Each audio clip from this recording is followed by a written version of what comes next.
మాజీ సీఎం జగన్ సంచలన వ్యాఖ్యలు చేశారు. నన్ను అవమానించేందుకు వీడియోలు ఫోటోలు తీస్తున్నారంటూ జగన్ చెప్తున్నారు.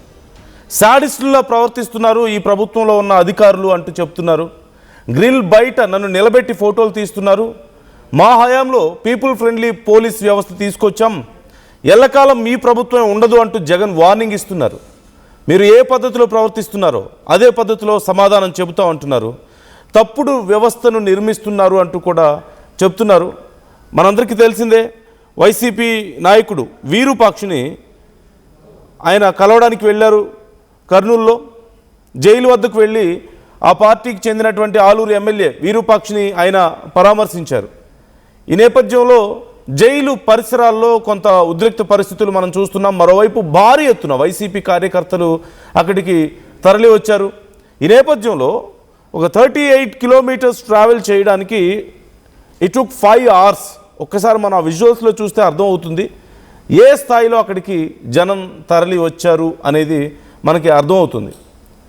జనరల్గా ఒక 50 కిలోమీటర్లు ప్రయాణం చేయడానికి నార్మల్ రోడ్స్లో ఒక 1 hour సరిపోతుంది. Very comfortable. 50 to 60 కిలోమీటర్స్ 1 hourలో ట్రావెల్ చేయొచ్చు. చాలా కంఫర్టబుల్ జర్నీ. అయితే నాయకులు అధికారులు ఎంత పెద్ద నాయకులు వచ్చినప్పుడు భారీగా కార్యకర్తలు వస్తూ ఉంటారు. కానీ ఒక 38 కిలోమీటర్లు around 40 minutes or 50 minutes journey, regular journey.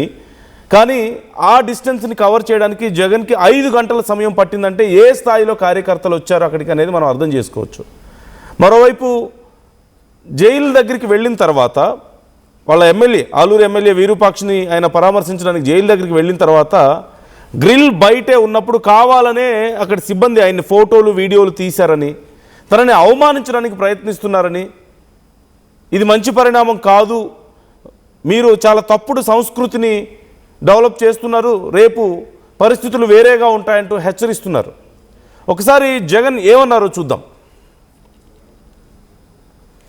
ఒక మాజీ ముఖ్యమంత్రి నేను అవమానించడం కోసం కెమెరాలో లోపలికి పోవడానికి వీడియో తీస్తారు. వీడియో ఒకసారి ఫోటో తీసుకుంటాడు. మామూలుగా ఎవరైనా కూడా కూర్చోబెట్టి లోపలికి తీసుకొని పోయి కూర్చోబెట్టి ఎవరికైనా కూడా ఫోటో తీసి పంపిస్తారు. ఫోటో తీసి తర్వాత పంపిస్తారు. కేవలం నన్ను అవమానించాలని, ఇలా సేడిజం చూడు ఎలా ఉందో, సేడిస్టిక్ మెంటాలిటీ చంద్రబాబు నాయుడు గారికి ఎలా ఉంటుందని చెప్పడానికి చెప్తా ఉన్నా. నన్ను గ్రిల్ బయట నిలబెట్టించి గ్రిల్ బయటనే ఫోటో ఇలా తీస్తున్నారు. నేను అడిగినా, ఇది మామూలుగా అందరికీ ఇదే మాదిరిగానే తీస్తారా అని. ఎందుకనంటే మా ప్రభుత్వ హయాంలో రిఫార్మ్స్ తీసుకొచ్చినాం. పీపుల్ ఫ్రెండ్లీ పోలీస్ స్టేషన్ ఏర్పాటు చేసినాం. పోలీస్ స్టేషన్కి ఎవడైనా వచ్చినా కంప్లైంట్ ఇవ్వడానికైనా కానీ ఇంకొకటికైనా కూడా కూర్చోబెట్టి కర్టసీ ఎక్స్టెండ్ చేసి చిక్కటి చిరునవ్వుతోనే కంప్లైంట్ తీసుకునే వ్యవస్థను మేము తీసుకొచ్చినాం. పీపుల్ ఫ్రెండ్లీ పోలీస్ స్టేషన్ మేము తీసుకొస్తే ఇక్కడ అవమానించే కార్యక్రమం ఎవరికి మాదిరిగా చేయరంట. నేను అడిగిన సూపరింటెండెంట్ను ఏమన్నా అందరికీ ఇదే మాదిరిగానే చేస్తారా అని. లేదు సార్, అందరినీ మామూలుగా అయితే కూర్చోబెడతాము, మీరు కాబట్టి నిలబెట్టించి మాదిరిగా చేయాలా అని చెప్పి ఆదేశాలు వచ్చినాయి సార్ అంటాడు. ఏమి సేడిజం అంటే ఇది? నేను చంద్రబాబు నాయుడు చెప్తా ఉన్నా, రేపు పొద్దున ఎల్లకాలం మీ ప్రభుత్వమే ఉండదు చంద్రబాబు అని చెప్పి గట్టిగా చెప్తా ఉన్నా. ఏదైతే మీరు ఇస్తున్నారో ఇవే రేపు పొద్దున పనులు అవుతాయి. ఏదైతే తప్పుడు సాంప్రదాయాన్ని మీరు మొదలెడతా ఉన్నారో ఇవే రేపొద్దున రెండింతలై మీకు చుట్టుకుంటాయని చెప్పి చంద్రబాబు నాయుడు గారికి గట్టిగా వార్నింగ్ ఇస్తూ ఇవాళ చెప్తా ఉన్నాను. చూస్తా 2 ఏళ్ళు అయిపోయింది. కళ్ళు మూసుకొని కళ్ళు తెరిచేసరికి మరో 3 ఏళ్ళు కూడా అయిపోతుంది. దాని తర్వాత మాత్రం ఇదే చంద్రబాబు నాయుడు గారికి చెప్తా ఉన్నా, వెన్నుపోటు పార్టీకి నాయకుడిగా ఉన్న చంద్రబాబు నాయుడు గారికి చెప్తా ఉన్నా, ఈ మాదిరిగా తప్పుడు కార్యక్రమాలు ఏదైతే చేస్తా ఉన్నావో, తప్పుడు విత్తనాలు నాటుతా ఉన్నారు. ఈ విత్తనాలు రేపు పొద్దున చెట్లు అవుతాయి. ఒక తప్పుడు వ్యవస్థను మీరు క్రియేట్ చేస్తున్నారు. మానుకోకపోతే ఇవి మీకు చుట్టుకుంటాయి, రెండింతలయ్యి అని చెప్పి చంద్రబాబు నాయుడు గారికి గట్టిగా వార్నింగ్ ఇచ్చి మళ్ళీ చెప్తా ఉన్నాం. ఒక మాజీ ముఖ్యమంత్రి ఒక తప్పుడు వ్యవస్థను పెంచి పోషిస్తున్నారు. ఒకవేళ కనుక ఇది మానుకోకపోతే ఇప్పుడు మీరు ఏదైతే విత్తుతున్నారో అది పెరిగి పెద్దదై పండ్లు అవుతాయి, రేపు మీరు అనుభవించాల్సి ఉంటుంది అంటూ జగన్ హెచ్చరించడం ఇక్కడ మనకు కనిపిస్తుంది. మనందరికీ తెలిసిందే, వైసీపీ ఎమ్మెల్యే విరూపాక్షిని అరెస్ట్ చేయడం, అంటే టీడీపీ కార్యకర్తల మీద దాడులు చేశారని చెప్పేసి, మహిళల పట్ల అసభ్యంగా ప్రవర్తించారని అప్పుడు అరెస్ట్ చేయడం మనకు తెలిసిందే. ఈ నేపథ్యంలో ఆయన్ని జైల్లో ఉంచారు. ఆ తర్వాత ఆయన్ని కలవడానికి కర్నూలు జైలుకి జగన్ వెళ్ళారు ములాఖత్తులో కలిసేందుకు. ఈ సందర్భంగా ఆయన్ని గ్రిల్ బయటే ఉంచి ఫోటోలు వీడియోలు తీశారు. తప్పుడు ఉద్దేశంతోనే, తనని అవమానించాలనే ఉద్దేశంతో, ఒక మాజీ సీఎంని కూడా చూడకుండా తనని అవమానించాలనే ఉద్దేశంతో అలా చేశారని మరి అక్కడ ఉన్న అధికారులు అడిగాను నేను, మరి ఎవరికైనా ఇలాగే చేస్తారా వచ్చిన వాళ్ళందరికీ అని అడిగితే లేదు మేము ఇలా చేయం మామూలుగా అయితే అని చెప్పారట. అంటే ఖచ్చితంగా తనని అవమానించే ఉద్దేశంతో ఇలా చేశారంటూ జగన్ చెప్తున్నారు. మరిన్ని డీటెయిల్స్ తెలుసుకుందాం. కృష్ణమోహన్ జాయిన్ అవుతున్నారు, మా ఏపీ ఇన్పుట్ ఎడిటర్. కృష్ణమోహన్, ఏం జరిగింది ఇక్కడ జైలు దగ్గర? అసలు కర్నూలు జైల్లో జగన్ ఏమో నన్ను అవమానించడానికి చేశారు, గ్రిల్ బయట నిలబెట్టి ఫోటోలు వీడియోలు తీశారు, మీ ఇష్టం జాగ్రత్తగా ఉండండి, మరి రేపు పరిస్థితులు ఇలాగే ఉంటాయని చెప్పి, ఇంతకు మించి ఉంటాయని చెప్పేసి హెచ్చరిస్తున్నారు ప్రభుత్వాన్ని. ఈరోజు జైలు దగ్గర అసలు ఏం జరిగింది? భారీగా క్రౌడ్ వచ్చారు, పోలీసులు కూడా అక్కడ వాళ్ళని కంట్రోల్ చేయలేకపోయారని కూడా మనం వింటున్నాం. నందు బేసిక్ గా ఈరోజు కర్నూలు పర్యటన ఏదైతే విరూపాక్ష ఎమ్మెల్యేని అరెస్ట్ చేసిన నేపథ్యంలో ఆయన జైల్లో ఉన్నారు. ఆయన కలవడానికి జగన్మోహన్ రెడ్డి ఉదయాన్నే 11 గంటలకి కర్నూలు దిగాడు. 11 గంటల నుంచి దాదాపుగా జరిగిన ఇష్యూస్, క్రౌడ్ కావచ్చు, లేకపోతే ఆయన్ని దారి పొడుగున హైవే మొత్తం కూడా ఎవరైతే వచ్చారో ఆయనకి మద్దతుగా వీళ్ళందరూ వచ్చిన తర్వాత ఆయన జైలుకి వెళ్ళి లోపలికి వెళ్ళారు. లోపలికి వెళ్ళి ఆయనతో మాట్లాడి, ఎమ్మెల్యే విరూపాక్షతో మాట్లాడి మళ్ళీ బయటకు వచ్చిన తర్వాత ఆయన ప్రెస్ మీట్ పెట్టారు. ప్రెస్ మీట్ లో కొంత కాంట్రవర్సీ ఇష్యూ అయితే జగన్మోహన్ రెడ్డి మాట్లాడారు. నేను ఒక మాజీ సీఎంని, నేను లోపలికి వెళ్ళిన తర్వాత మామూలుగా ఎవరైనా వెళ్తే కూర్చుంటారు, వాళ్ళకున్న ప్రొసీడింగ్స్ ఉంటాయి, సో ఫోటో తీస్తారు, తర్వాత సీసీ కెమెరాలు ఉంటాయి, దాని ప్రకారంగా నడుచుకుంటారు. కానీ నన్ను గ్రిల్ బయట నిలబెట్టి ప్రత్యేకంగా కొన్ని ఫోటోలు తీసే ప్రయత్నం చేసినప్పుడు నేను నేరుగా అక్కడ ఉన్న జైలు సూపరింటెండెంట్ తో మాట్లాడాను. అన్న ఇదే వ్యవహారం అందరికీ చేస్తారా లేకపోతే నా కోసం చేశారా అని చెప్పి నేను అడిగాను.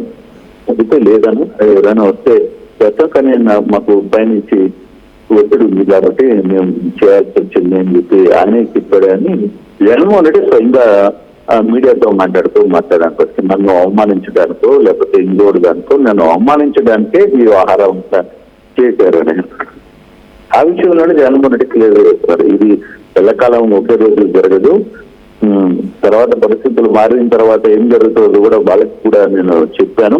కానీ మామూలుగా ఒక జైల్లో ఉన్న వ్యక్తిని కలిసినప్పుడు లేకపోతే ఇంకో వ్యక్తి కలిసినప్పుడు వాళ్ళకి కొంత ప్రొసీడింగ్ ఉంటాయి, దాంట్లో నేనేమీ కాదు. మామూలుగా నన్ను కూడా, నేను చాలా మందిని కలవడానికి పోయినప్పుడు కూడా నన్ను కూర్చోబెట్టారు, ఇది చేశారు. కానీ ఆ బ్యారికేడ్స్ వెనకాల నన్ను పెట్టి ఫోటో తీసుకునే ప్రయత్నం చేశారు.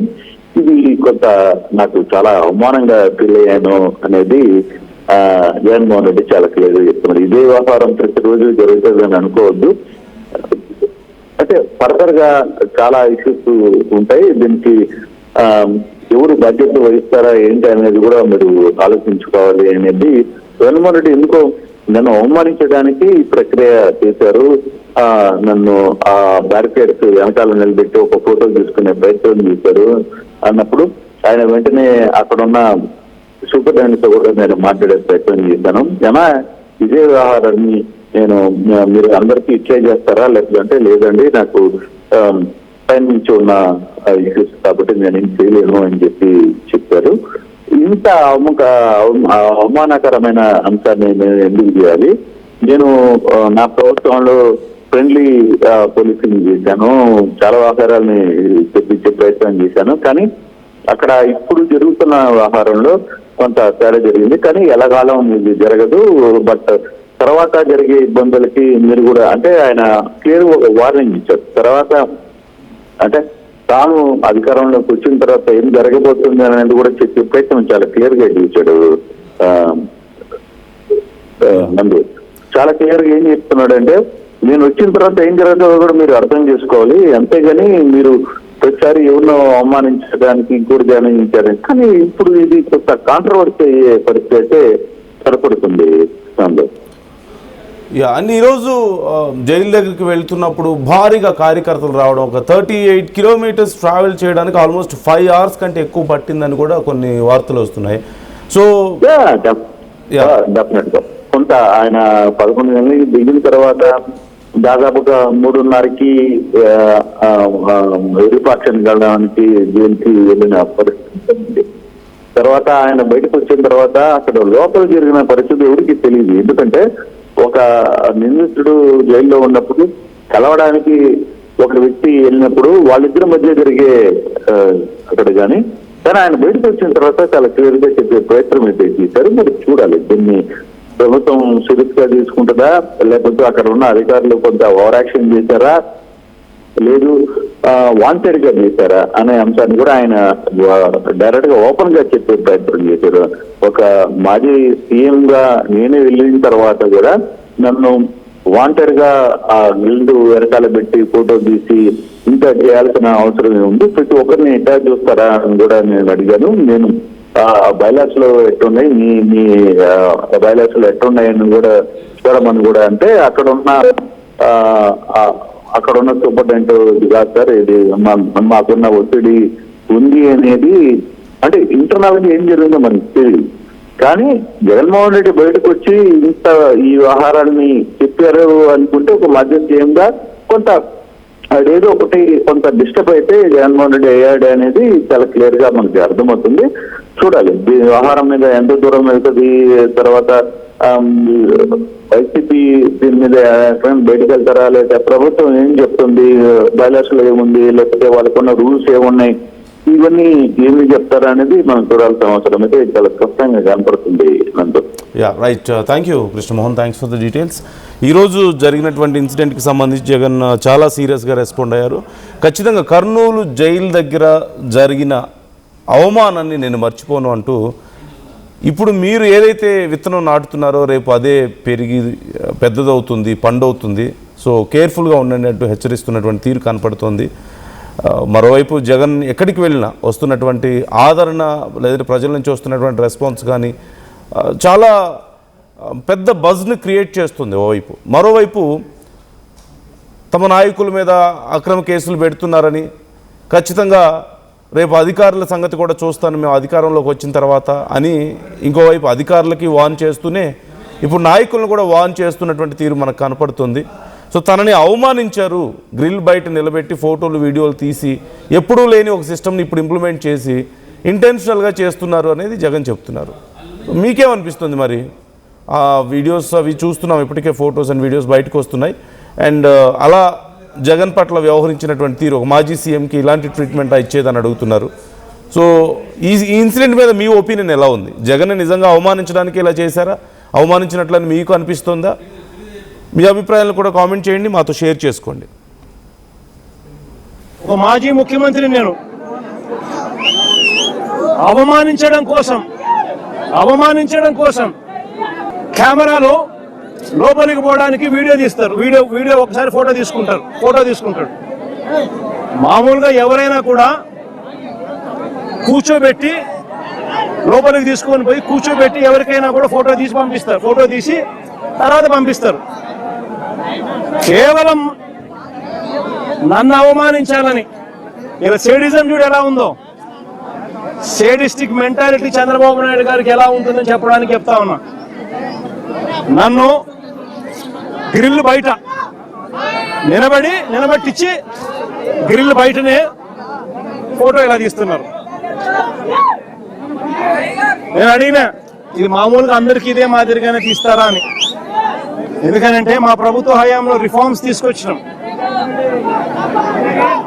పీపుల్ ఫ్రెండ్లీ పోలీస్ స్టేషన్ ఏర్పాటు చేసినాం.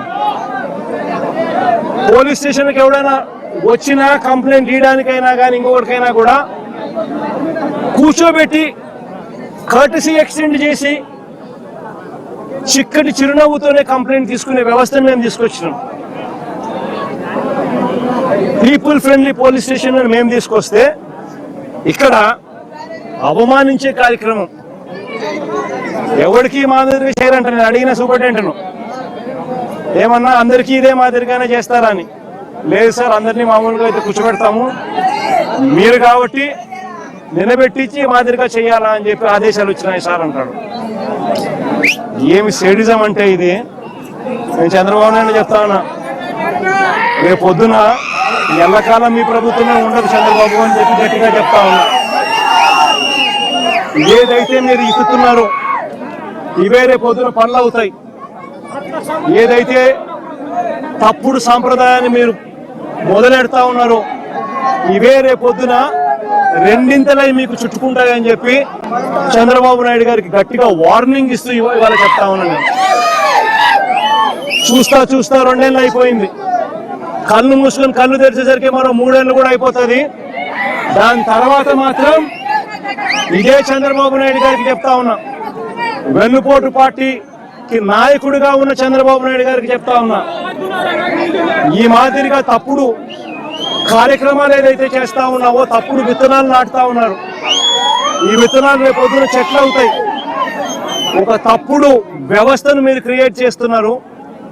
మానుకోకపోతే ఇవి మీకు చుట్టుకుంటాయి, రెండింతలయ్యి అని చెప్పి చంద్రబాబు నాయుడు గారికి గట్టిగా వార్నింగ్